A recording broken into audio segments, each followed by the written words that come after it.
ఈ భూమి మీద ఎంతో మంది దయ మనకు కావాలి. ఎలాంటి దయ కావాలి? తల్లి దయ కావాలి, తండ్రి దయ కావాలి, ఏమండి బంధువుల దయ కావాలి. అందరి దయ మనకు అవసరమేనా? అవసరమేనండి. అందరి దయ మనకు అవసరమే. పుట్టినప్పుడు తల్లిదండ్రులు దయ చూపకపోతే ఎంతో మంది కడుపులోనే చనిపోయేవాళ్ళు, బయటకు వచ్చిన తర్వాత సరిగ్గా చూడక చనిపోయిన వాళ్ళు ఉంటారు, చాలా మంది ఉంటారు.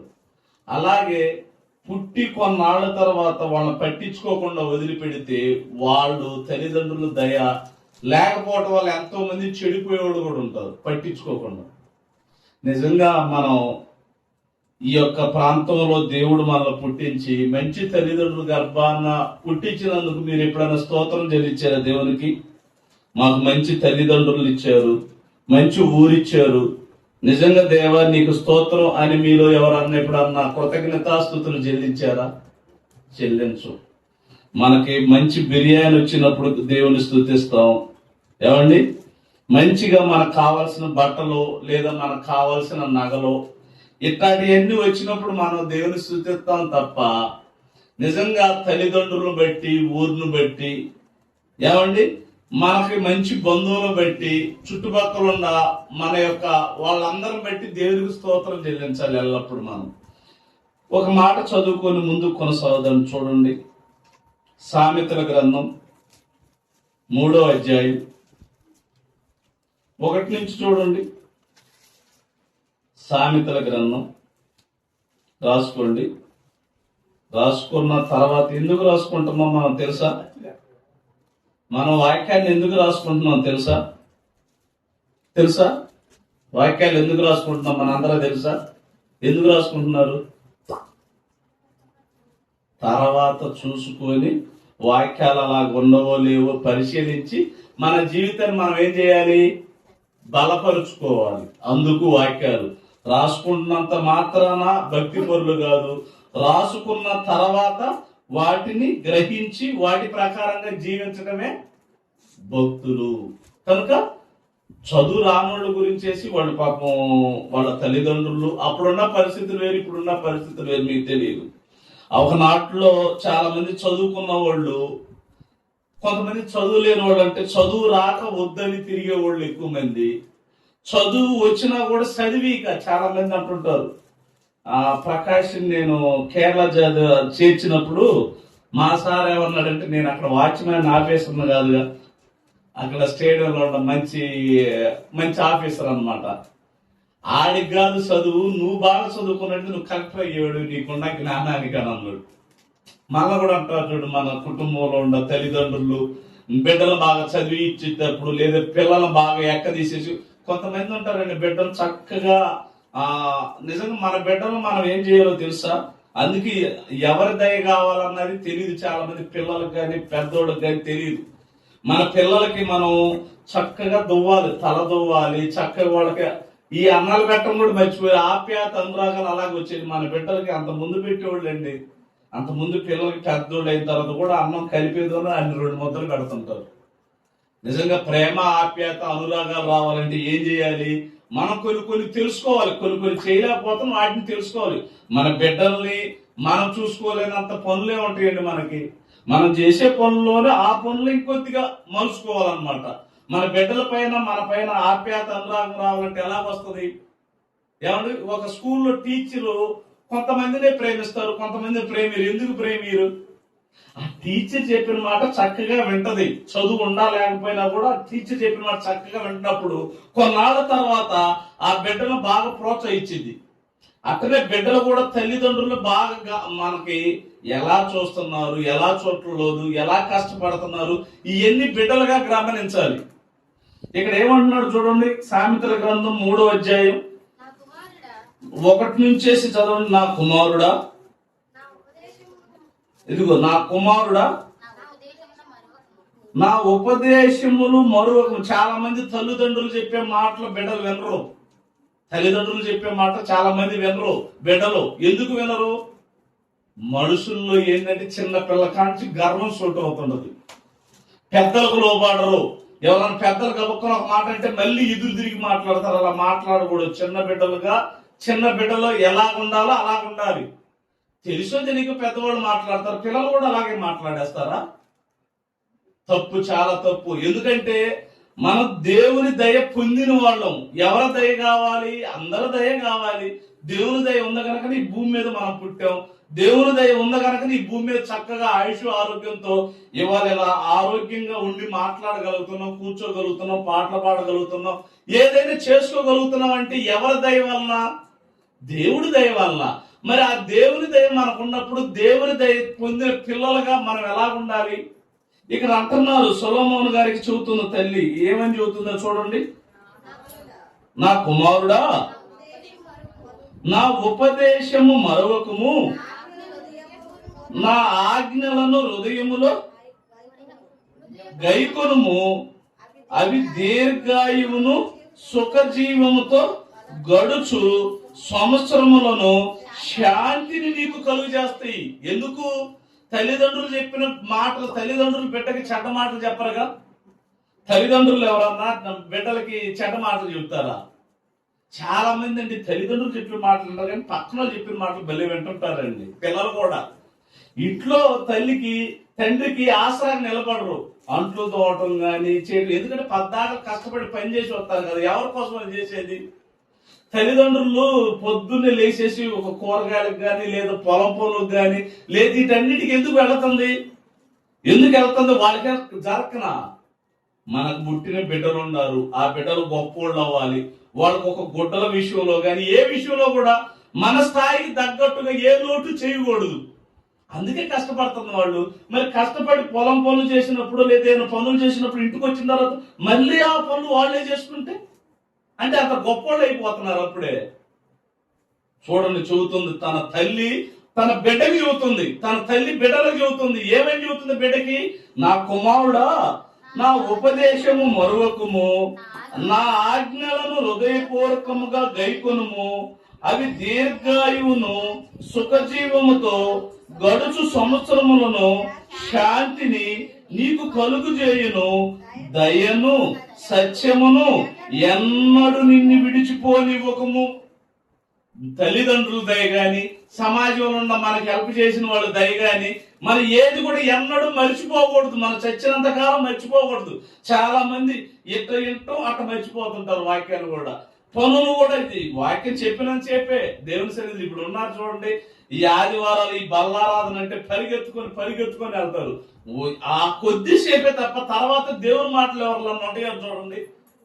ఇక రేపు టాన్ చేసి మళ్ళీ శనివారం లేదు మళ్ళీ నెల వచ్చిన తర్వాత కూడా దేవుని పిల్లలు ఉంటారు. ఇళ్ళకి వచ్చిన తర్వాత చూడండి, సరిగా కోడలను పట్టించుకోరు, సరిగా బిడ్డలను పట్టించుకోరు, సరిగా ఎవరిని పట్టించుకోరు. ఎందుకు? సాయంత్రం వస్తుంది, పొద్దుపోతుంది, ప్రార్థన చేసుకోవాలి. ఇట్లా మంచి ఆలోచన రావండి. అందుకే ఎవరి దయ కావాలి మనకి? అందరి దయ కావాలి. అందరి దయ కావాలంటే మనం ఏం చేయాలి? దేవుడు చెప్పిన మాటలు వినాలి. దేవుడు ఏం చెబుతున్నాడు? ఒక దేవుని సంబంధమైన తల్లి కుమారుడికి ఏమని చెబుతుంది?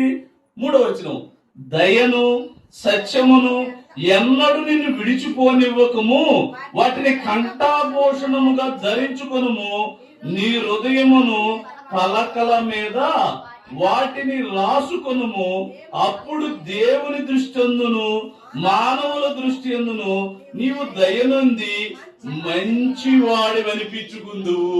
చూసారా? మీరెవరన్నా కుటుంబంలో తల్లిదండ్రులు బిడ్డలు గాని తల్లులు గాని లేదా కుటుంబంలో ఎవరన్నా గాని నా బిడ్డ చాలా మంచిదని అన్నట్టు ఎప్పుడన్నా మీరు విన్నారా? అన్నారా? నా బిడ్డ మంచిదే కదా, చెప్పిన మాట వినదు. చూడండి, అంటే ఇక్కడ ఒక తల్లి బిడ్డలకు చెబుతుంది. చూడండి, ఒక తల్లి బిడ్డలకు చెబుతుంది. ఎందుకు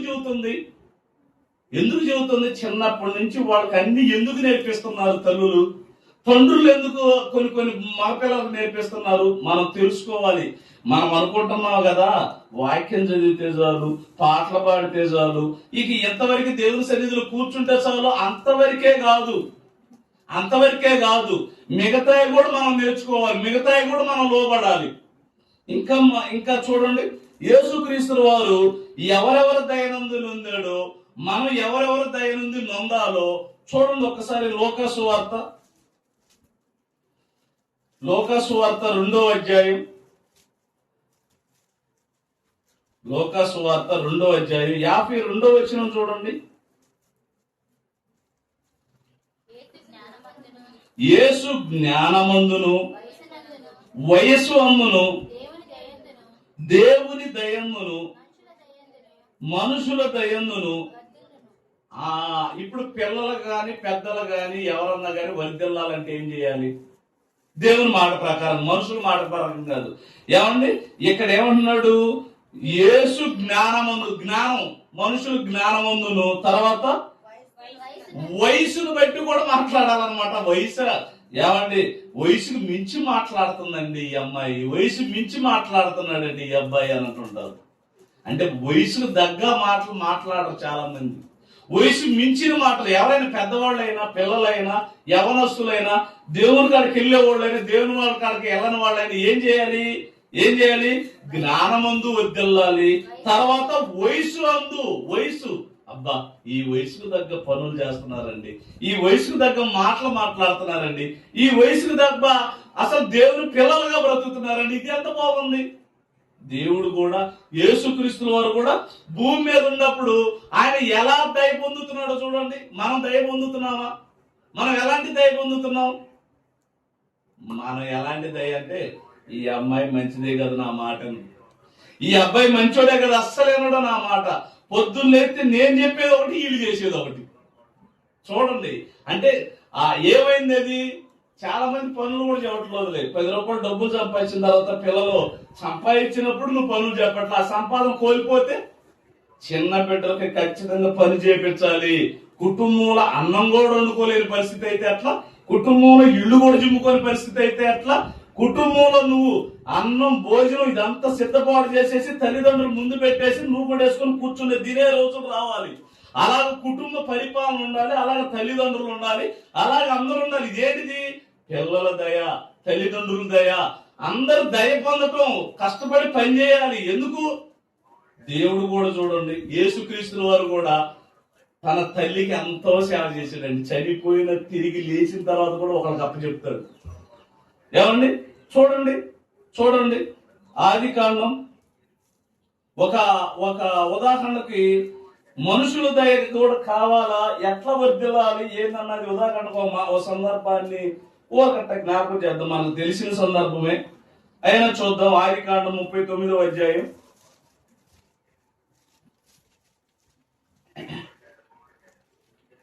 2-3 వచనాలు.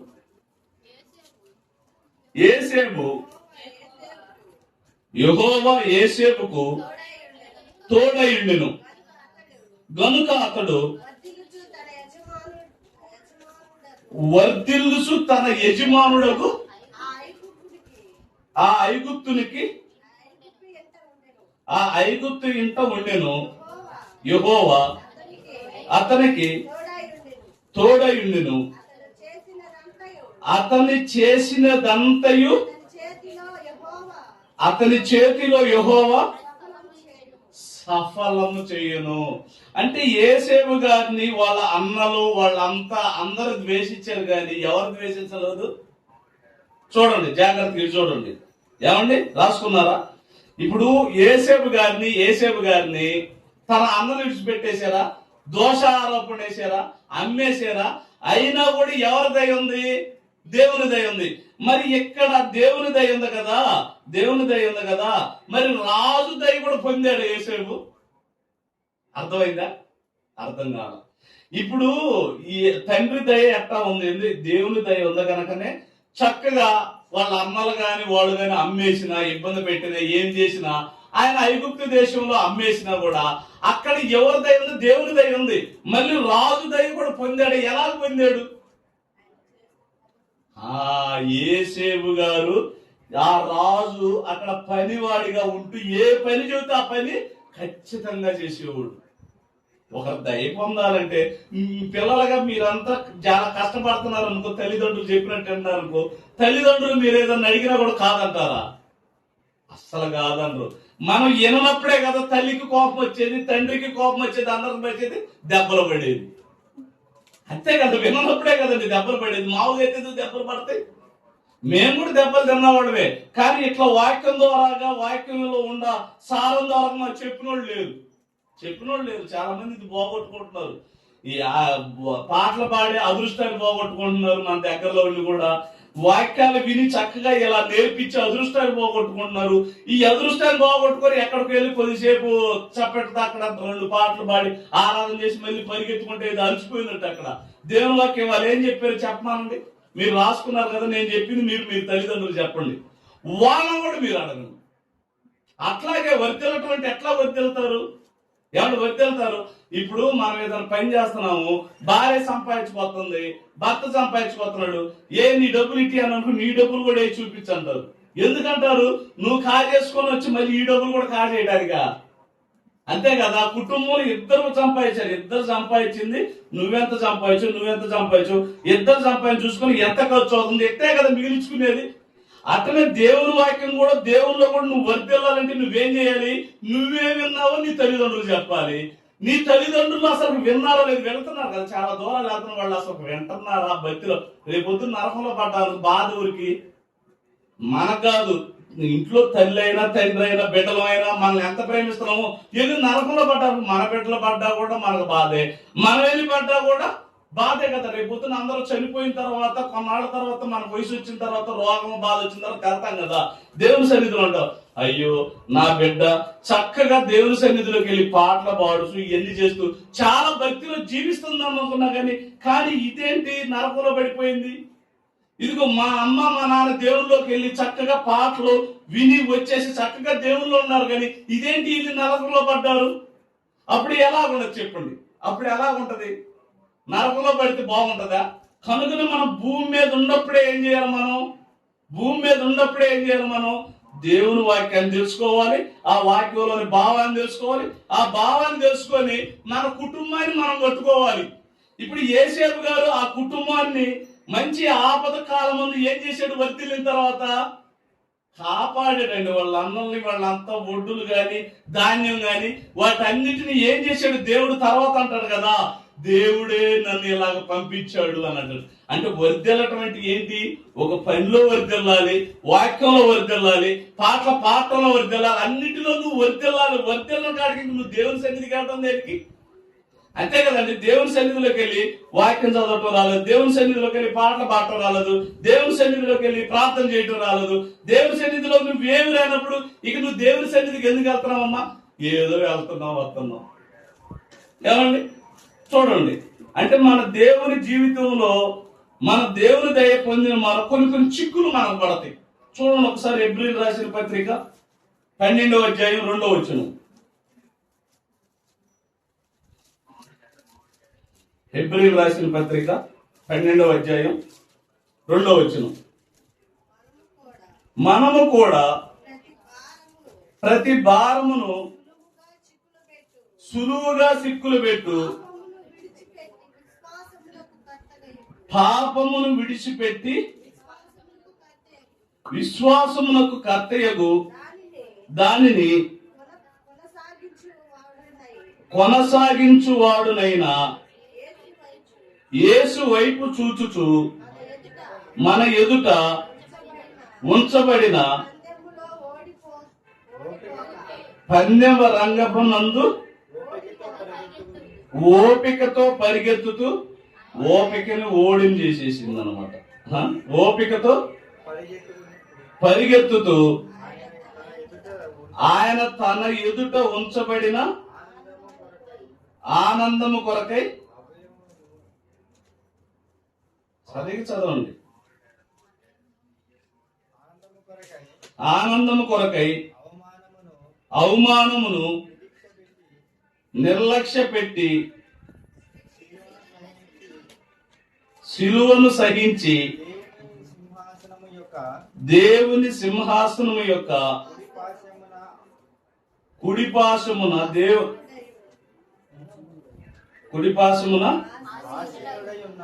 ఆసీనుడై ఉన్నాడు. ప్రియమైన దేవుని వల్లారా, ఏమంటున్నాడు ఇక్కడ? మనకి ప్రతి భారము సులువుగా చిక్కులు పెట్టు. పాపం సులువుగా చిక్కులు పెడుతుంటాయి. ఏంటి అయ్యి చిక్కులు పెట్టేయండి? ఏమండి, తల్లిదండ్రుల మాట చెబుతుంటే విన్నప్పుడు నువ్వు వినవు అని అంటే అప్పుడు నేనేం చేస్తుంది? సులువుగా ప్రతి భారం అన్ని భారాలేనా, సులువైన భారాలు కూడా ఏంటి, తల్లిదండ్రులు చెప్పే కొన్ని పనులు ఉంటాయి, ఆ పనులు కూడా చ అని భారంగా అనుకుంటారు.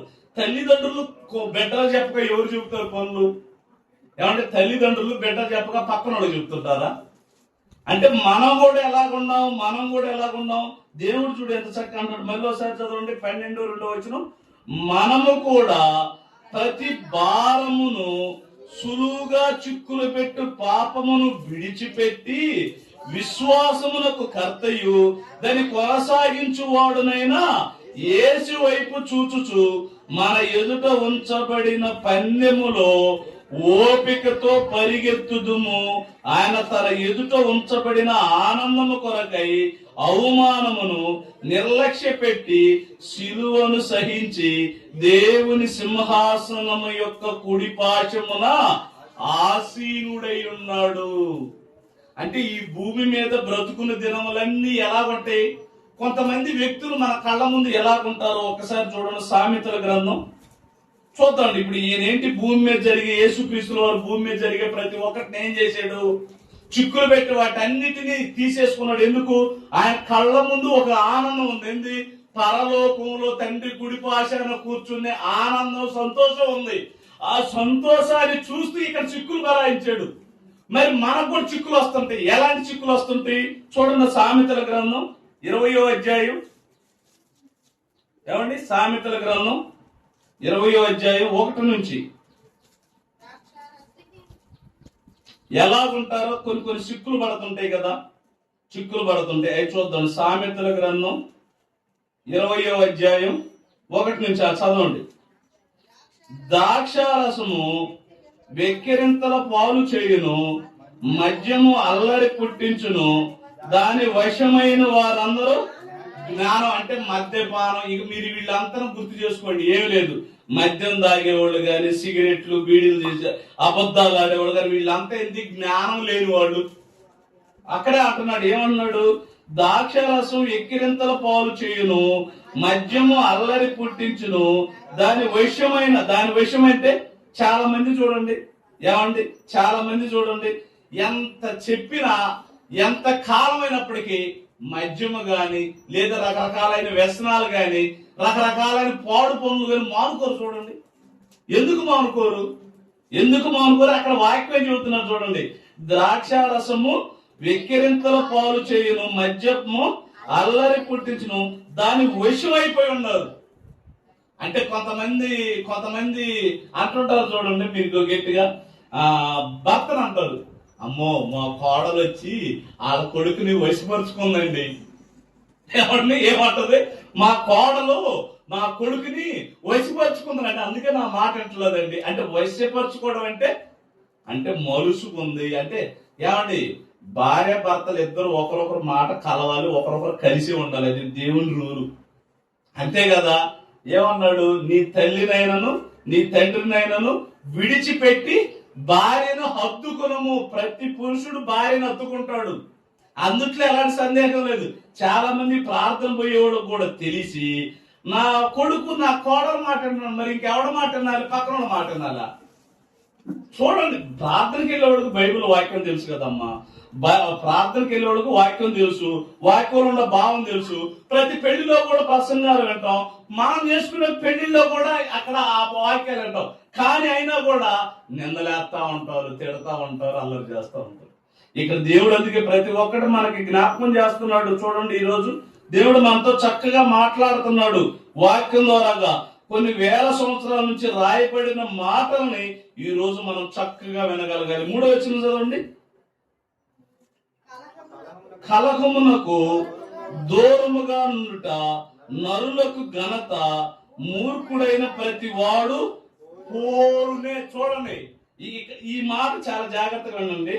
కలహం అంటే ఏంటిది? కలహం అంటే ఏంటో తెలుసా?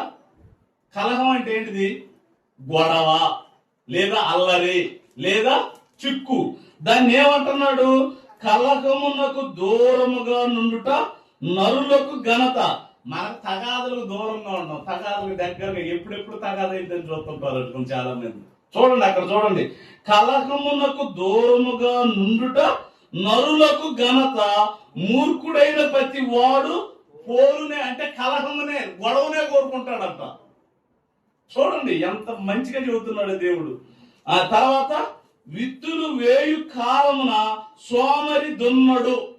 ఏమండి, వర్షాకాలం వచ్చింది, ఈ టయాన్ని ఏం చేయాలి? పొలం దున్నాలి. అట్టనే ఆదివారం వచ్చింది, ఆదివారం వచ్చిన తర్వాత దేవుని సన్నిధి ఉంది. ఆ ఆదివారం దేవుని సన్నిధి పోవాలనుకుంటారా? చాలా మంది చూడండి, మన మధ్య సంఘం ఉన్నది, మన మధ్య దేవుని మాటలు వినపడుతుంది, మన మధ్య చక్కని పాటలు పాడుతా చక్కని వాక్యాలు అంటున్నాం, కానీ వెళ్లే కాడికి వెళ్ళకపోతే పోరండి దేవుని సన్నిధికి వచ్చి కూర్చోదు. చాలా మంది చూడండి, అంటే మనం వెళ్ళిన సంఘమే సంఘం, మిగతా అంతా సంఘం కాదు. చూడండి చాలా మంది, నేను ఎక్కువ మంది చూస్తూ ఉంటాను. అంటే వాళ్ళ లెక్క ఏంటి, వాళ్ళ దృష్టి ఏంటి? అదోనో పవిత్రమైన స్థలం, ఇదోనో అపవిత్రమైన స్థలం. ఏమంటే దేవుని సన్నిధిలో మనం పవిత్రంగా మాట ప్రకారం ఉండాలా, లేకపోతే దేవుని మాటలే మనం పవిత్రంగా చేసేస్తాయా? నువ్వు ఎన్ని వాక్యాలు చెప్పినా, ఎన్ని మాటలు విన్నా, ఎన్ని సంవత్సరాలు వెళ్ళినా, నువ్వు దేవుని వాక్యం విని నువ్వు మారకపోతే దానికి దేవుడు ఏం చేస్తాడు? చచ్చిపోయిన తర్వాత నరకవేస్తాడు. ఏమంటే చదవండి, కోత కాలమున పంటను కోచువాడు, కోతకాలమున పంటను గుర్చివాడు విచారించినప్పుడు వానికి ఏమీ లేకపోతే ఎట్లుంటది? ఇప్పుడు మీరు ఎంత చక్కగా చదువుతున్నారు చూడు, మీరు పొలాలు వేయాలన్నా, పొలంలో పండించాలన్నా ఎప్పుడు పండించాలి? ఏమండి ఇటు చూడండి, సరిగా ఉంది, ఇటు చూడండి. పొలాలు పండించాలన్నా ఇక్కడికి వచ్చి కూడా మళ్ళీ ఇళ్లలో ఆలోచనలు ఏంటి? ఏమండి ఇక్కడికి వచ్చి కూడా దేవుని వాక్యం చక్కగా వినండి. ఎందుకంటే తగిన కాలంలో వాక్యం వినబడు కాలంలోనే వాక్యం కూడా వినాలంట మనం. అదే అంటున్నాడు. ఏమంటున్నాడు చూడండి, 4వ వచనం, విత్తులు వేయు కాలమున సోమరి అంటే ఇదే సోమరోళ్ళు. కొంతమంది వాక్యం చెబుతున్నా కూడా వాక్యం విన్న వాళ్ళు ఏమంటున్నాడు? సోమరి. వాక్య సన్నిధి మనకు దొరుకుతున్నా కూడా దేవుని నమ్మని వాళ్ళు నిన్న మారుతుంది అంటుంది. అన్నయ్య ఎప్పుడు వస్తాడయ్యా చర్చికి అన్నాడు. నేనైతే విజయరావు అన్నయ్య గాని, మరి పోతే మన అందరి గురించి మన మరీదాసు గురించి కానీ, ఈ మరీదాసు గాని, శేఖర్ అన్నయ్య గాని, యవనస్తులు అందరూ మారాలని నేను ప్రార్థన చేస్తా ఉన్నాను. ఇప్పుడు వాళ్ళు ఎప్పుడు వస్తారంటే మిగతా టైం ఎవరు చూసుకోవాలి? ఎవరు చూసుకోవాలి? అమ్మ మేరమ్మ మిగతా టైంలో ఇప్పుడు ఇక్కడ ఉన్న చేపు నేను వాక్యం చెబుతాను, బాగానే ఉంటది, మీరు వింటారు. మిగతా టైంలో ఏం చేయాలి? వాళ్ళు చెప్పిన వాక్యాలన్నీ మీరు ఏం చేయాలి? మన మరేదాసుకి కానీ, ఇంట్లో వచ్చినోడు మీరే మీ భర్తలకు కానీ, లేదు మీ పిల్లలకు కానీ ఏం చేయాలి? ఇదిగో ఇవాళ భలే వాక్యం చెప్పాడు సీనన్నయ్య, చూతాను కూర్చో అని చెప్పేసి. ఏ వాక్యం అంటే ఇదిగో విత్తనాలు వెయ్యాలంటే మన పొలాన్న వర్షం పడి చూడండి, అంటే వేసే కాలం వచ్చి చూడండి, ఆ కాలమునే వేస్తే కానీ పైరు వస్తుందంట. అట్టనే మన ఆరోగ్యం బాగున్నప్పుడే మనం దేవుణ్ణి నమ్ముకోవాలంట, అప్పుడు మనం వర్ధిల్ల పడతామంట. అని ఏం చేయాలి?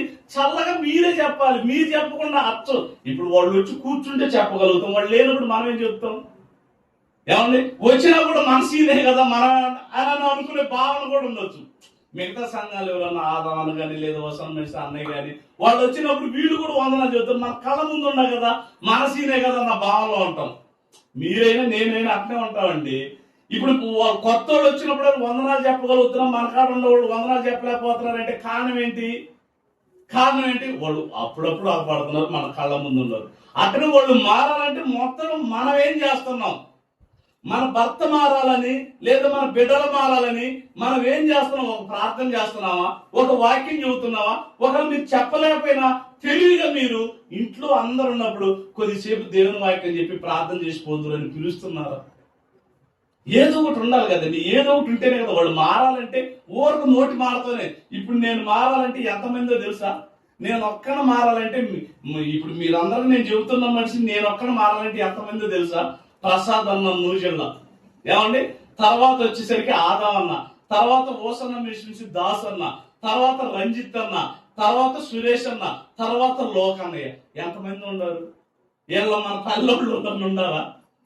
మనం మారాలంటే, మనం కష్టపడాలంటే ముందుగా వాళ్ళు మారతో పాటు ఇంట్లో వీళ్ళు కూడా ప్రోత్సాహం. ఇంట్లో ప్రోత్సాహం ఉండాలని మన బిడ్డలు కానీ మన మాట వినకపోయినా మన భర్తలు మారకపోయినా మనం ఏం చేయాలి? అదే అంటున్నాడు. ఏమంటున్నాడు ఒకసారి 4 వచ్చిన తర్వాత ఎంత బాగా దేవుడు చూస్తున్నాడు చూడండి. విత్తులు వేయు కాలమున సోమరితనుడు. అంటే నీ నోరున్నప్పుడు వాక్యం విన్నప్పుడు ఆ వాక్యాన్ని నువ్వేం చేయాలి? చెప్పాలి. నీ భర్తకు చెప్పుకోవాలి, నీ పిల్లలకు చెప్పాలి. ఎట్టాడు కదండి 100 మాటల్లో ఒక మాట అయినా ఆదిగో అప్పుడు అంతకుముందు ఇక్కడ కూర్చున్నప్పుడు ఎన్నో మాటలు చెప్పిన తర్వాత ఏదో మీరు రాలేదనుకుంటారని వచ్చారు. మనం ఏం చేస్తాం? ఏమండి, బాబాయ్ వచ్చాడు, వాక్యం వింటున్నాడు, బాప్తిసం తీసుకోవాలన్న ఆలోచన రావాలి. ఎందుకు? ఎట్లా ప్రతి వారం వస్తున్నాం కదా. వారం వచ్చిన తర్వాత ఇప్పుడు అమ్మాయిలు మేరీ కానీ లాజర్ కానీ వాళ్ళిద్దరు వచ్చారు దేవుని సన్నిధిలో. మేము బాప్తిసం తీసుకుంటాం అన్నారు, తీసిన తర్వాత చక్కగా వాక్యం చదువుతాం. రాలేనప్పుడు కూడా అడుగుతున్నాం. ఎందుకంటే బాప్తిసం తీసుకున్న తర్వాత మాకు కూడా బాధ్యత ఎక్కువ పెరుగుతుంది. రాలేదనుకో, ఏంటి నేను రాలేదు ఎక్కడ పని, అయ్యా మానుకోవద్దయ్యా. ఏ సేవకుడైనా అంతే కదండి, నేనైనా ఇంకో సేవకుడైనా ఎవరైనా అంతే. ఏమండి, అందుకే అంటున్నారు చూడండి, విత్తులు వేయు కాలమున సోమరి దున్నడు, కోత కాలమున పంటను గుర్చి వాడు విచారించున్నప్పుడు వానికి ఏమీ లేకపోయాను. నరుని హృదయములోని ఆలోచన లోతు నీళ్లు వంటిది, వివేకము గలవాడు దానిని పైకి చేదును. అంటే వాళ్ళలో ఉంటది, మన పిల్లల్లో మన వాళ్ళలో దేవుని లక్షణం ఉంటది. ఆ లక్షణాన్ని మనం ఏమంటున్నాడు? విత్తులు 5 నరుని హృదయములోని ఆలోచన లోతు నీళ్ళ వంటిది అంట. చాలా మంది అంటుంటారు చూడండి, అమ్మో ఆ పలు లోతుదమ్మా, బయటికే చెప్పదు ఆ మాట. అంటే లోతు విషయాలు కూడా ఉంటాయా? ఉంటాయి అంటున్నాడు. ఏమంటున్నాడు దేవుడు? నరుని హృదయములోని ఆలోచన లోతు నీళ్ల వంటిది, వివేకము గలవాడు దానిని పైకి చేదుకొనును. దయ చూపని వానిని కలుచుకొనుట అనేకులు తటస్థించును. నమ్ముకొనదగిన వాడు ఎవరికి నీ కనబడుడు. యథార్థవంతుడు నీతిమంతుని పిల్లల వాణి తదనంతరం ధన్యులవుతారు. నువ్వు చేసిన పని ఉంటది కదా అమ్మా, ఉండండి, మీరు చేసింది ఉంటారు కదా, అది మీ స్టార్టింగ్ అప్పుడు ఉన్నదేమో. ఇక్కడ ఏమన్నాడు చూడండి 7వ వచనంలో, యథార్థవంతుడును నీతిమంతుని పిల్లలు వాని తదనంతరం. ఒకవేళ మనం బ్రతికున్నప్పుడు మన పిల్లలు కానీ మన చుట్టుపక్కల వాళ్ళు కానీ మారలేదేమో తెలియదు, కానీ మన తదాంతరం దేవుల్లో ఉంటారంట. ఎప్పుడన్నా మన పల్లెలో దేవుని వాక్యం ప్రతి ఆదివారం వింటది. ఇక్కడ ఒకటి చిన్న రేకులది దేవుని సన్నిధి ఉంటది. ఇక్కడ కూర్చోడం అని మనం పుట్టినప్పుడు కానీ ఇక్కడికి వచ్చినప్పుడు కానీ ఎవరు అనుకున్నామా? అనుకోలే. ఇంకా గొప్ప గొప్ప కార్యాలు జరుగుతాయి. గొప్ప దేవుని స్థితి మారుస్తాడు. అది మార్చాలంటే మనం ఏం చేయాలి? దేవుని క్రియలు, దేవుని పనులు, దేవుని మాటలు ఈ చెప్పగలగాలి. చెప్పినప్పుడే కదా వాళ్ళలోకి వెళ్ళేది. చెప్పనప్పుడు ఎలాగెళ్తాయి? ఏమండి చూడండి, ఒక్కసారి చూడండి. ఏమండి మత్తయి సువార్త ఇంక కొన్ని మాటలు చూసి ముగించేసుకున్నాండి. ఏమండి కొన్ని మాటలు 12-26 నిమిషాలు అయితే ఒక పావుగంట చెప్పేసి ముగించేసుకుందాం. మత్తయి సువార్త 6వ అధ్యాయం చూడండి. చాలా మంచి సందేశాన్ని దేవుడు వినిపిస్తున్నాడు. ప్రియులారా, జాగ్రత్తగా ఆలోచించండి. ఎందుకంటే మనం భక్తి పరులంగా భక్తిని మనం పోగొట్టుకుంటే ఆ భక్తిని మనం ఏం చేస్తున్నాం? బలహీనపడి ఉన్న మన శరీరంలోని భక్తిని బలపరుచుకుంటున్నాం వాక్యాల ద్వారాగా. చూడండి మత్తయి సువార్త 6వ అధ్యాయం. ఏమండి మత్తయి సువార్త 6వ అధ్యాయం 1 నుంచి ప్రియులారా, మనం ఏం చేస్తున్నాం? మన భక్తి, మన విధానాన్ని ఎలా ఉన్నాం? ఆ భక్తిలోని మన విధి విధానాలు ఎలా ఉన్నాయో దేవుడు ఇక్కడ మాట్లాడుతున్నాడు. ఏమని మాట్లాడుతున్నాడు? మనుషులకు కనబడవలెనని వారి ఎదుట మీ నీతి కార్యము చేయకుండా జాగ్రత్త పరుడి. నా భర్త చూస్తున్నాడేమో, నా బిడ్డలు చూస్తున్నారేమో, చుట్టుపక్కల వాళ్ళు చూస్తున్నారని వాళ్ళకు కాదు నువ్వు చూడాల్సింది. నువ్వు ఎవరిని? నీ చేసే దేవుని కార్యాన్ని, నువ్వు చేసే దేవుని యొక్క పనిని ఎలాగంటున్నాడు? మనుషులకు కనబడవలెనని వారి ఎదుట మీ నీతి కార్యం చేయకుండా జాగ్రత్త పరుడి. లేని ఎడల పరలోకమందున్న మీ తండ్రి యొద్ద మీరు ఫలము పొందరు. అంటే మన తండ్రి, మన దేవుడు మనకు ఫలం ఇవ్వాలన్నా, మన యొక్క యజమానులు మారాలన్నా, మన బిడ్డలు మారాలన్నా మనం ఏం చేయాలి? నీతి కార్యం మనుషులకు కాదు, దేవుడు చూస్తున్నాడు. నీ కుటుంబంలో నీ భర్తతో ఉన్నప్పుడు, నీ బిడ్డలతో ఉన్నప్పుడు నువ్వు దేవుని మాటలు మాట్లాడుతున్నావు నీ పిల్లలతో. మాట్లాడుతున్నారు, అవకాశం వస్తుంది, అన్నం పెట్టే టైం వస్తుంది, ఏమండి పళ్ళాలు అడిగే టైం వస్తుంది, ఏమండి మహిళ మనకు డబ్బులు అడిగే టైం వస్తుంది, ఇంకా ఎన్నో టైం వస్తుంది. అలాంటప్పుడు నువ్వు నీ భర్తతో కానీ నీ పిల్లలతో కానీ మాట్లాడుతున్నావా? ఒక నెలకు మహిళా మనం డబ్బులు ఎలా కట్టాలో, ఇదిగో వయసు ఉన్నప్పుడే దేవుడిని నమ్ముకోవాలి. మనల్ని దేవుడు లెక్క అడుగుతాడు. మనం కూడా దేవుడు ఇదిగో ఈ లెక్క అడుగుతాడు. ఇచ్చిన ఆయుష్కాలం అడుగుతాడు, నీకు ఇచ్చిన ఆరోగ్యాన్ని అడుగుతాడు, నీకు ఇచ్చిన సంవత్సరాలు అడుగుతాడు. కనుక మనం బ్రతికున్నప్పుడే మారాలి. మనం ఇద్దరు దేవుని సన్నిధిలోకి వెళ్దాం, మారదాం. వచ్చిన నష్టం ఏంటి? ఏమన్నా తాగుడు మానుకోవటం వల్ల వచ్చిన నష్టం ఏంటి? గాలి తిరుగుడు తిరగటం వల్ల మనకి నష్టం కదా. అదే మారటం వల్ల లాభం. అదే దేవుడు అంటున్నాడు. ఏమంటున్నాడు?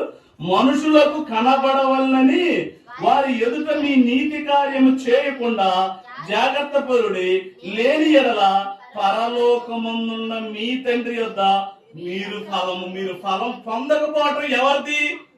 మీరు ఫలం పొందకపోవటం మనదేనంట. చూడండి, మనం ఫలం పొందకపోవటం మనదేనంట. అంతే కదండి, మనం కష్టపడి పని చేసుకుంటున్నాం అనుకో రూపాయి వస్తుంది. కష్టపడి పని చేసుకోకపోతే ఆ కష్టపడి పని చేసుకుని రూపాయి సంపాదించడం చూసి వ్యసనం పడుతుంటారు చాలా మంది. నువ్వు ఫలం పొందబోక, నిజమే కదా, నువ్వు ఫలం పొందబోక కష్టపడి పని చేసుకుని డబ్బులు సంపాదించుకునేవాడు వాడిని చూసేసి వ్యసనం పడుతూ ఉంటారు. వీడు ఎప్పుడు పోతాడు లోన్ అనుకుంటారు. అబ్బా వీడికి అన్ని బ్రహ్మాండంగా ఉంది, ఏందో మన ఏం పోరు, కష్టపడేది లేదు, చచ్చేది లేదు. వయసులో ఉన్నప్పుడు ఏదో పని కష్టపడటం ఉండదా?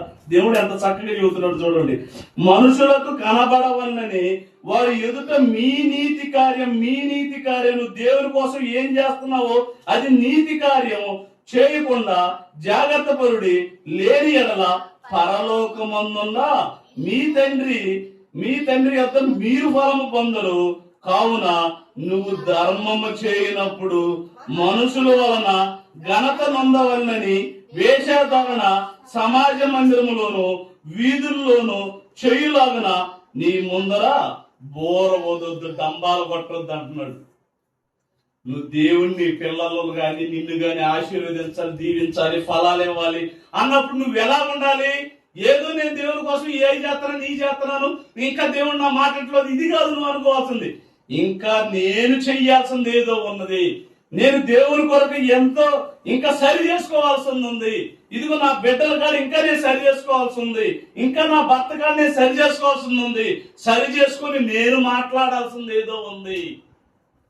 దేవుడు చూడండి ఎలాగ చక్కగా మనతో మాట్లాడుతున్నాడు. వాక్యం ద్వారా ఎన్నో సంవత్సరాల క్రితం మనందరికండి ప్రతి కుటుంబం కోసం, ప్రతి మనిషి కోసం దేవుడు రాయించాడు. కానీ ఈ మాటలు చదవకుండా, ఈ మనసులో ఈ మాటలు వినబడకుండా దెయ్యం ఏం చేస్తుంది?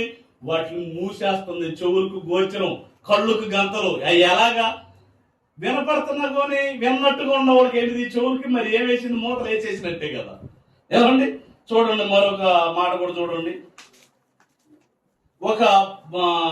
ఒక భక్తుడు ఒక మాట అంటున్నాడు చూడండి. గలతీయులకు రాసిన పత్రిక అంటే యేసుక్రీస్తుల వారు దేవుని దయందును జ్ఞానమందును మనుషుల దయందును వర్ధిల్లుతున్నాడు. కానీ చివరికి వచ్చేలేకే పౌలు గారు ఒక మాట అంటున్నాడు. ఏమంటున్నాడు చూడండి. గలతీయులకు రాసిన పత్రిక 1వ అధ్యాయం 10వ వచనం.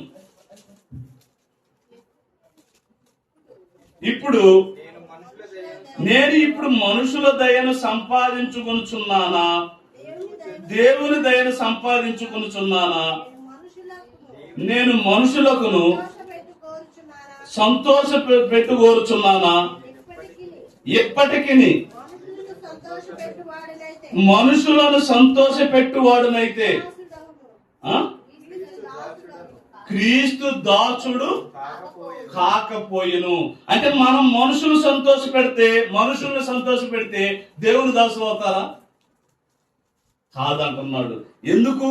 మనుషులు దయ కావాలి. ఎప్పుడు కావాలి? నువ్వు తల్లి గర్భంలో ఉండవండి. మనకు అర్థం కాదులే. తల్లి గర్భంలో బిడ్డ ఉన్నాడు. ఇప్పుడు ఎవరి దయ కావాలి? దేవుని దయ ఉంది. తల్లి దయ కావాలా? 9 నెలలు చక్కగా ఉండాలా? లేదా ఏదో ఒకటి తిని ఏదో ఒకటి తినేసి బిడ్డ చచ్చిపోతే? అందుకే మనుషుల దయందును జ్ఞానమందును దేవుని దయందును వర్ధిల్లాలంటే భూమి మీద ఉన్నప్పుడు ఎంతో మంది సహకారం అవసరం. అత్త సహకారం అవసరం, కోడల సహకారం అవసరం, కొడుకు సహకారం అవసరం. ఏమన్నా అందరి సహకారం లేకపోతే కుటుంబంలో మనం నిలబడలేవండి. చాలా మంది విలువలు తెలియట్లా. కుటుంబంలో ఉన్నవాళ్ళు విలువలు తెలియక మన విలువ తక్కువగా ఉంటున్నామండి. చాలా మంది ఏం చేస్తున్నారు, ఆ పెద్దోళ్ళైనా పిల్లలైనా ఒకరికొకరు లోబడకపోవటమేనండి. లోబడే తత్వం ఉండాలి. లోబడి దేవుని వాక్యం కోసం లోబడద్దండి. దేవుని వాక్యం కోసం లోబడాలా, లేకపోతే లోబడకుండా ఏం మాట్లాడకుండా ఒకళ్ళు ఎదురు మాట్లాడుకుంటూ గొడవలు పడుతూ కుటుంబాన్ని నాశనం చేసుకుంటారా? అది ఎవరి దయ కావాలి? ఎవరో మనకి రక్షిస్తారు, ఎవరో మనం చేస్తారు కాదు. నీ కుటుంబమే ఆర్థిక పరిస్థితుల్లో నిన్ను రక్షించింది. నువ్వు ఇబ్బందికర పరిస్థితుల్లో ఉన్నందుకు నీ కుటుంబమే. ఏమండి, మన అత్త గురించి కానీ, మన కోడల గురించి కానీ, మన ఇంట్లో కుటుంబాల్లో ఉన్న అందరి గురించి కానీ ప్రార్థన చేయమంటే మనకన్నా సేవకుడు ఏమైనా ఎక్కువ ప్రార్థన చేస్తాడా? మీరు చెప్పండి. ఇప్పుడు ఏమండి, నీ బిడ్డకి కూరని పెట్టాలి, లేదా నీ ఇంట్లో కూరని పెట్టాలి. నిజంగా బాగా రుచికరంగా ఎవరిని పెట్టగలరు? తల్లి తండ్రి మనవాళ్లే. హోటల్కి వెళ్తే రుచి ఉండి పెడతాడు, ఎన్నో అనారోగ్యాలు, డబ్బులు తీసుకుంటారు. కనుక మనం ఏ విషయంలో కూడా ఏం చేయాలి? మీకు అపోస్తల కార్యంలో చూడండి, ఒక్కసారి అది చూడండి. అంటే దేవుని పిల్లలుగా దేవుని సన్నిధిలో ఏమండి, దేవుడు మనకి ప్రారంభ క్రైస్తవులు ఎలాగ దేవుల్లో ఉన్నారు ఒకసారి చూడండి. అపోస్తల కార్యంలో 2వ అధ్యాయం 42వ వచనం. మీకు ఇక్కడ ఒక విషయాన్ని మీకు తెలియజేస్తాను. ఎందుకంటే ఒకనాడు వాళ్ళు ఏం చేశారో మనం కూడా అదే చేయాలి. వీరు అపోస్తుల బోధ యందును, సావాసమందును, రొట్టె విరుచుట యందును, ప్రార్థన చేయటి యందును వాళ్ళు ఎట్లా ఉన్నారంట? ఎడతెక్క ప్రతిరోజు కూర్చునే వాళ్ళంట. ఇప్పుడు మన సమాజ మందిరంలో కూర్చోవడం వల్ల కాదనుకోండి, జాగ్రత్త వినండి, కుదరదు అనుకోండి. నువ్వు ఇంట్లో ఏం చేయాలి? ఖచ్చితంగా మోకరించాలండి. ఖచ్చితంగా మారినంత వరకు మోకరించాల్సిందే, దేవుణ్ణి ఏడుకోవాల్సిందే. ఎందుకంటే దేవుడు ఏదైనా చేయగలడు. అందుకే పాట కట్టారు కదా, ఏమైనా చేయగలవు, జీవితం అంతా మార్చగలవు. జీవితాన్ని మొత్తాన్ని జీవితాన్ని మారితే కదంటండి వాళ్ళ జీవితాలు ఎలా ఉండాలని చెబుతుంది. ఇప్పుడు నా జీవితం దేవుడు మార్చాడు, నేనేం చేస్తానని అందరి జీవితాలు మారాలి, దేవుల్లో ఉండాలని చెబుతున్నావు. అట్లనే నీ జీవితాన్ని, నీ కుటుంబంలో ఉన్న బిడ్డలు కానీ వీళ్ళందరూ మార్చాలంటే నువ్వేం చేయాలి? మోకరించాలి. వాళ్ళు ఎలా చేశారు? వాళ్ళు ఏం చేశారు? ప్రతి దినం ఎడతెక్కకుండా, అదేంటండి, ఉదయం నుంచి సాయంత్రం దాకా పనులు చేయకుండా మోకరించడం ఎట్లండి? అట్లా అల్లా ఏమన్నా నీకు ఒక్కదాకా చెబుతా. ఇప్పుడు మనం హాస్పిటల్కి వెళ్ళాము, బిళ్ళలు ఇచ్చాడు, ఒక 10 రోజులు బిళ్ళలు ఇచ్చాడు. 10 రోజులు బిళ్ళలు ఇచ్చేసి డైలీ వేసుకోండి అంటాడు. డైలీ వేసుకోవడం అంటే అర్థం అవుతుంది. డైలీ వేసుకోవడం అంటే అర్థం అవుతుంది. డైలీ వేసుకోవడం అంటే ఉదయం ఒకటి, మధ్యాహ్నం అయితే మధ్యాహ్నం ఒకటి, సాయంత్రం ఒకటి, అట్లా 10 రోజులు వేసుకోవాలి. డైలీ వేసుకోమన్నాడని గంటకి వేసుకున్నాం అందుకు ఏమవుతుంది? చచ్చి ఉంటా తొందరగా తగ్గిన అయిపోతుంది అనమాట. అతనే ఇక్కడ ఎడతెక్క ప్రార్థన చేయండి అంటే నీకు అనుకూల సమయంలో ఉదయాన్నే లేస్తున్నావు, వ్యాపారానికి వెళ్తున్నారు కదా, వ్యాపారానికో ఆటోకో బేలర్ పనికి వెళ్తున్నావు కదా, ఉదయాన్నే లేచావా, కూర్చో 2 నిమిషాలు కూర్చొని మోకరెత్తుదా. నువ్వు వెళ్లే పనిలో ఎలాంటి ఇబ్బంది లేకుండా సంతోషంతో సమాధానంతో విజయవంతం రావాలని ప్రార్థన చేస్తా. కూర్చోరా, ఖచ్చితంగా కూర్చుంటారండి. నేను నా కుటుంబాన్ని ఇప్పుడు వీళ్ళకై వీళ్ళు కూర్చొని మోకరించి ప్రార్థన చేయడం కాదు. నేను స్టార్టింగ్ లో రాధా గాని పిల్లలు కానీ వాళ్ళు కూడుకుపోయిన ఒక్కొక్కళ్ళ చేత వచ్చినా రాపోయిన ఆరాధన ప్రార్థన చేయి, ఎస్తేరి ప్రార్థన చేయి, ప్రకాష్ ప్రార్థన చేయి, నువ్వు ప్రార్థన చేయి. చివరిగా నేను కూడా ప్రార్థన చేసాను. అప్పుడు నేను ప్రార్థన చేసే విధానం చూసి వీళ్ళు కూడా అలవాటు అయిపోయారు. అట్లా మనం ఏం చేయాలి? మన భర్తను కానీ మార్చుకోవాలంటే తప్పదండి. అట్లా 1 by 1 అని చెప్పి చల్లగా వచ్చిన తర్వాత సెట్ అయిపోతే నీ మాట దేవుని మాట వింటాడు, ఈ కవడ మాట వింటాడు. ఇప్పుడు దాకా నీ మాట దేవుని మాట అందరి మాట వింటాడు. కనుక మన దేవుళ్ళకి వచ్చిన దాకా ఏం చేసుకోవాలి? ఎడతెగక ప్రార్థన చేయాలి. ఎడతెగక ఎల్లప్పుడు సావాసం కలిగి ఉండాలి. ఎడతెగక ఎల్లప్పుడు ఎలా ఉండాలి? దేవుని యందు మంచి విశ్వాసంతో ఉండాలి. చూడండి, చివరిగా ఇంకో మాట చూడండి. ఎందుకు నేను ఇప్పుడు మనుషుల దయను సంపాదించుకొనుచున్నానా, లేకపోతే దేవుని దయను సంపాదించుకోవాలన్నాడా అంటే, ఎందుకంటే కీర్తన గ్రంథం, ప్రకటన గ్రంథం ఉంది. ప్రకటన గ్రంథం 3వ అధ్యాయం 11వ వచనం. మనం ఇప్పుడు మనుషుల దయను సంపాదించుకోవాలా? ప్రకటన గ్రంథం 3:11 ఎవడును నేను త్వరగా వచ్చుచున్నాను, ఎవడును నీ కిరీటమును అపకరించకుండా అంటే చాలా మంది మన భక్తి జీవితాన్ని ఏం చేస్తారు?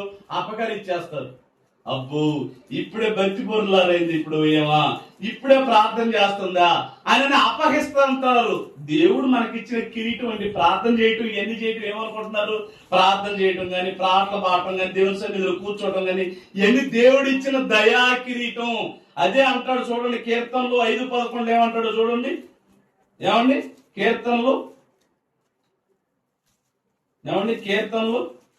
5:11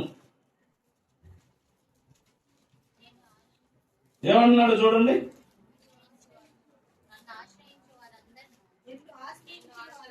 నిన్ను ఆశ్రయించిన వారందరూ సంతోషించుదురు, నీవే వారికి కాపాడుదు గనుక వారు నిత్యము ఆనంద ధ్వని చేయుదురు. అంటే మనం ఎప్పుడు దేవుణ్ణి ఆశ్రయిస్తే మన సంతోషంతో సమాధానంతో ఉంటామంట. అది దేవుణ్ణి ఆశ్రయించకపోతే ఎట్లా ఉంటాం? ఆ ఇంట్లో కష్టాలు, ఆ ఇంట్లో బాధలు, ఒకటి చెప్తే ఒకటి అంటారు, ఒకటి చెబితే ఇంకోటి అంటారు, అమ్మ పని చేయమంటే ఇసిరేస్తుంటారు. అట్లా ఉంటారు. అప్పుడు ఏంటి? వాళ్ళ సమాధానం లేదు. దేవుని ఆశ్రయించాల. దేవుని ఆశ్రయించిన వారు ఎలా ఉండాలంటున్నాడు? ఎలా ఉన్నారు? నిన్ను ఆశ్రయించిన వాళ్ళందరూ సంతోషించుదురు, నీవే వారిని కాపాడుదు గనుక వారు నిత్యము ఆనంద ధ్వనితో. నీకు ఆనందం వచ్చిందా? చక్కగా అందరు కలిసి చప్పట్లు కొడుతూ దేవుని నామాన్ని స్తుతించేదను నిన్ను మనసారని పాటలు పాడతావు. నీ ఇంట్లో ఆనందం లేకపోయింది అనుకో, కోపంతో కొట్టుకుంటూ ఉంటారు. అంతే కదండి.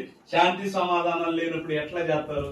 కొట్టుకోవటం, తన్నుకోవటం, అరుచుకోవటం, గుద్దుకోవటం, ఇక రెండో పని బాట ఉండదు. చాలా మంది చూడండి నిందా జ్యోతుల్లా కావాలని గొడవలు పెట్టుకుంటూ ఉంటారంట. ఇందాక సామెతల గ్రంథంలో చూపించారు చూడండి. వీళ్ళు ఎల్లప్పుడు జ్ఞానం లేని వారంటే అంటే వాటికి ఎక్కువ ప్రయాసపడుతుంటారంట. పనికి ప్రయాసపడే వాళ్ళని చూసాము. ఏమండి తినటానికి గొడవలు కూడా ప్రయాసపడతారా? దయా, దేవుని దయా. చివరిగా చూడండి. ఏమండి మొదటి కొరింథీయులకు రాసిన పత్రిక 9:25 చివరిగా చూడండి, ముగించేసుకున్నాను. మొదటి కొరింథీయులకు రాసిన పత్రిక 9:25 కనుక మనం ఎలా ఉండాలి? ఎవరి దయ కావాలి? అందరి దయ మనకు కావాలి. దేవుని దయ కూడా మనకు కావాలి. అయితే మన జీవితంలో ఎలా ఉండాలో ఇక్కడ చివరికి ఈ మాట చూడండి. 9:25 మరియు పందెమందు పోరాడు. మనకు ఒక పందెం ఉంది కదా. ఏ పందెం మనకు ఉంది? వాళ్ళు ఏమన్నారు వాళ్ళ సంగతి చూద్దామని అనే పందెం కాదు, మన కాడ ఉంది. ఏ పందెం ఉంది అంటున్నాడో చూడండి. మరియు పందెమందు పోరాడు ప్రతి వాడు అన్ని విషయములందు మితముగా ఉండును. చూసారా? జాగ్రత్తగా చూడండి. ఏమంటారు? ఎలాగుంటారు? ఎలాగ ఉండాలనేది ఏమంటున్నాడు? పందెమందు పోరాడు. ఏ పందెమందు? ఇందాక యేసుక్రీస్తుల వారు ఏ పందెమందు ముందు ఆనందం ఉందని శిలువ సహితం కూడా ఏం చేశాడు? బాధను భరాయించాడు, కష్టాన్ని భరాయించాడు. ఎందుకు? ఆనందపడే ఒక కాలం ఉంది. యేసు తండ్రి కుడిపాశాన ఉండే కాలం ఉంది అని చెప్పేసి ఏంటి? భూమి మీద ఎన్నో సులువుగా చిక్కులు పెట్టే పాపాలు, కష్టాలు, కన్నీళ్లు, వేదనలు ఇవన్నీ ఉన్నా కూడా ఆయన ముందుండా పందెపరంగమందు పోరాడుచున్నాడు. మనకు కూడా చెబుతున్నాడు. మనకు కూడా ఏం చెబుతున్నాడు? ఏమంటున్నాడు? పందెమందు పోరాడు ప్రతి వాడు అన్ని విషయాలు. ఏ విషయాలు? తినే విషయంలో గాని, మాట్లాడే విషయంలో గాని, ఏ విషయంలో అయినా గాని ఎలా ఉన్నారు? మితముగా అంటే పల్లెడు అన్నం తింటున్నారు అనుకోండి, ఏమండి దాన్ని మితం అంటారా? ఒక గుట్టు 2 గుట్లు తిన్నారు అనుకోండి మితం అంటారు. 10 గుట్లు తినేవాళ్ళని నువ్వు పోట్లాడే విషయంలో గాని, కోపం వచ్చిన విషయంలో గాని, లేదా ఏ విషయంలో అన్నా కానీ ఎలా ఉండాలి? మితం. ఇది నేను మాట్లాడొచ్చా? దేవుని నమ్మిన విశ్వాసిని కదా, దేవుని నమ్మిన విశ్వాసరాలు కదా. ఇదిగో ఈ వయసులో నేను ఇతర దరిద్రమైన మాటలు మాట్లాడొచ్చా, ఈ వయసులో నేను ఈ పనులు చేయొచ్చా, ఏ పనులు చేయాలో ఆ పనులు మనకు తెలిసి ఉండాలి. దేవుడు ఎంత చక్కగా చెబుతున్నాడు చూడండి. ఏమంటున్నాడు, ఏమండి, కాబట్టి ఏమంటున్నాడు, మితముగా ఉండును, వారు క్షయమగు కిరీటమును పొందుటకు, మనమైతే అక్షయమగు కిరీటం పొందుటకు మితముగా ఉన్నాము. కాబట్టి నేను గురి చూడని వాని వలె పరుగెత్తువాడిని గాను, గాలిని కొట్టినట్టు నేను పోట్లాడలేదు గాని, ఒకవేళ ఇతరులకు ప్రకటించి తర్వాత నేను భ్రష్టునైపోదునేమని నా శరీరమును నలగగొట్టి దాన్ని లోపరుచుకున్నాను. నీ శరీరం నీ మాట వింటుందా? నీ శరీరం నీ మాట వింటుందా? తప్పులు చేయకుండా, తగాదులు మాట్లాడకుండా, గొడవ పడకుండా, అసహ్యమైన ఎలాంటి దరిద్రమైన ఆలోచన లేకుండా నీ శరీరాన్ని నువ్వు నలగొట్టుకుంటున్నావా? అందుకే మితముగా. నీ భర్తగా నచ్చాలి, నా భార్య ఏంటి ఎంట్లా మారిపోయింది, ఇదిగో నా బిడ్డలను నచ్చాలి, నా తల్లి ఏంటి, నా తండ్రి ఏంటి, దేవుడిని నమ్ముకొని దేవుడిని మాట్లాడిన తర్వాత ఎలాగ మారిపోయాడేంటి? నలగొట్టుకోవాలి. నాలక రెచ్చిపోతుందా? ఆ నాలకని ఏం చేయాలి? వాక్యం ద్వారా నలగొట్టుకుంటే రాడుతూ కొట్టుకో, అక్కడికి ఒక్కన రక్తాలు వస్తాయి, మళ్ళీ హాస్పిటల్ పోవాలి. నలగొట్టుకోవడం అంటే ఏంటి? మితముగా నేను మాట్లాడకూడదు. మనం చెప్పాడు కదా, వాక్యం ద్వారా చెప్పాడు కదా. ఎలా చెప్పాడు? గొడవ వస్తే గొడవ పడకూడదు. ఎలాగా? మితముగా. కనుక ప్రియమైన దేవుని వాళ్ళారా, ఏమంటున్నాడు చూడండి. సామెతల గ్రంథం మొదటి మాట చెప్పాం కదా, సామెతల గ్రంథం 3వ అధ్యాయం 2వ వచనం.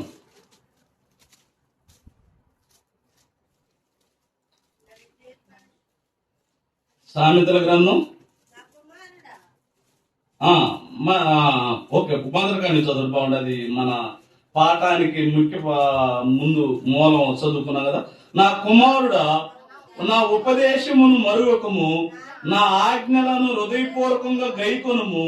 అవి దీర్ఘాయువును సుఖజీవునితో గడుచు సంవత్సరములను శాంతిని నీకు కలుగజేయును. దయను సత్యమును ఎన్నడూ నిన్ను విడిచిపోనీయకము. వాటిని కంఠాభూషణముగా ఉంచుకొనుము. నీ హృదయమును పలకల మీద వాటిని రాసుకొను. అప్పుడు దేవుని దృష్టి అందును మానవుల దృష్టి అందును నువ్వు దయనుంది మంచివాడవి. దేవుడిని నమ్మిన పిల్లలంతా మంచివాళ్ళు అనిపించుకుంటావు. ఎట్లా? మన తల్లిదండ్రులు చెప్పిన మాట మనం వినాలి. మన బంధువులు కానీ అందరు కానీ మనం ఎలాగుండాలి? దయ పొందిన పిల్లలమై ఉండాలి. కనుక మన ఎవరి దయ కావాలి? అందరు దయ కావాలి. అందరు దయ కావాలంటే మనం ఎలాగుండాలి? మితముగా ఉండాలి. ఎక్కువగా ఇంకా మారిన వారి గురించి మనం ఏం చేయాలి? కుటుంబంలో ప్రార్థన విజ్ఞాపనతో మనల్ని మార్పుకోవాలి. అలాగ మన జీవితాన్ని కొనసాగించుకుంటే ఏదో ఒక రోజు మార్పు చెందుతారు. ఆ దేవుని దయ కృప మనకు వస్తుంది. ఓకే, ఎవరి దయ కావాలి? అందరి దయ కావాలి. దేవుని దయ కావాలి. ఓకే, ప్రార్థన చేసుకుందాం అండి. ప్రార్థన చేసుకుందాం.